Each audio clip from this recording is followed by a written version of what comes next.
Thank you for welcoming me onto your screens or onto headphones depending on how you're watching this. I'm Eddie, and this is The Rollback. Folks, I'm here to talk to you today about Dungeons & Dragons Honor Among Thieves, aka Guardians of the Ring? It's a joke. Not a good one. So, the synopsis. A charming thief and a band of awkward misfits all go off together on a miraculous adventure, a great journey. However, things begin to go awry when they come across the quote-unquote wrong people and steal the wrong items. So, that synopsis is vague as hell, but let's talk about the pros of the film real quick. To start off, Chris Pine is great in this film. It's the most Chris Pine film in a very long time. He's charming when he has to be, he's funny when he has to be. He's not this overly macho hero, he's this easygoing bard, which if you don't know a bard, it's basically like a singer, a guy that performs. You ever seen The Witcher? The guy that sings a coin for your Witcher, O Valley of Plenty? That guy. That's basically his character. He's a bard. He's not a big fighter, but he displays fighting prowess in this film, at least to some degree. But anyway, Chris Pine, he hams it up, but he is great. He eats up the scenery every single time. In addition to that, though, a oddly out of place performance from Michelle Rodriguez, which is, I mean, it fits.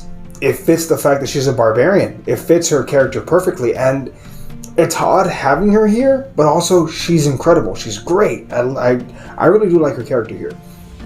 But the whole cast really knocks out of the park. Everyone from Simon to Doric to I'm sorry, I'm calling them by their character names. But everyone in this film, like, weirdly plays it straight. Like, as in, they know they're in a D&D movie, but instead of overly hamming it up or overdoing it, they play as if they're in a fantasy adventure.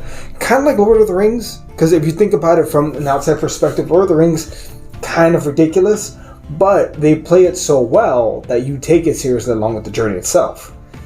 Props to them on that. So, besides the cast, the movie looks great. Yes, there are some shit CGI, and we'll get to that later. But for the most part, it looks pretty good. There's a lot of practical effects, a lot of puppetry. In particular, the last scene, the last battle inside the courtyard of the kingdom, that's a real set that they built, for that purpose. Which, again, props to you. Looks pretty good. Now, see, this movie, it feels like the blockbuster of old. Now, a lot of movies nowadays are too concentrated on building up shared universes. I know. They're built on trying to... They feel a little formulaic. Like, you know what's coming. Like, this doesn't feel like a superhero film with a formula. It doesn't feel like a film that's trying to build up too much. It just feels like a film that's trying to tell its story coherently, which it does for the most part. There's some odd pacing issues, but for the most part, it's a fun adventure. It's a fun romp. It's fantasy and it's comedy. It gives a lot of Guardians of the Galaxy vibes, which, I mean, kind of makes sense. And I mean that in a positive way, by the way. Not Guardians of the Galaxy Volume 2, Volume 1. Solid. Also, I do want to give a shout out real quick. So, two things. One, they use actual locations that are in the game. Now, granted, you can pretty much make up whatever you want in D&D. The few times I've actually played it, we always were in a brand new environment versus something that was already pre-created. So you can do that. But in addition to that, though, they use all locations from the game. Also, shout out to Simon. He actually does his spells in sign language. That way other people can kind of interpret and understand, which, props to you, man. I like that.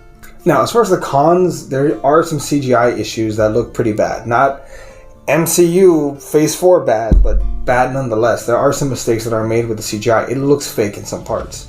Besides that, again, odd pacing issues where, like, story speeds up, slows down, goes to a crawl, speeds up, crawl, super speed. Like, it's a bit wonky in some places. But nonetheless, a fun movie overall. This is the kind of film that there's a test. This is a test that Fernie believes in and a test that I agree with. Can you pop this movie on? It's a great TV movie. Can you pop it on a Tuesday afternoon and be in the middle of it and finish it till the end? Which the answer is, yeah, you can. Admittedly, when I first saw the film, I was a little apprehensive about it. About, is it really good? Is it bad? Is it okay? Am I just settling for mediocrity? But after kind of talking with Chema about it and really reflecting, no, it's a solid movie. Is it a groundbreaking film that's going to completely revolutionize film? No, but it doesn't have to be. It just has to be good and entertaining, and it achieves that, genuinely. I would recommend this film. I am going to go ahead and give it a B. But what did you think of the film? Have you seen it already? Let us know in the comments down below. Also, do us a favor. Please like, subscribe. We'd greatly appreciate it. We're always trying to grow this channel. And yeah, maybe tell your friends about us. Again, we'd appreciate that. That said, that's going to wrap it for this episode of The Rollback. And yeah, we'll see everyone.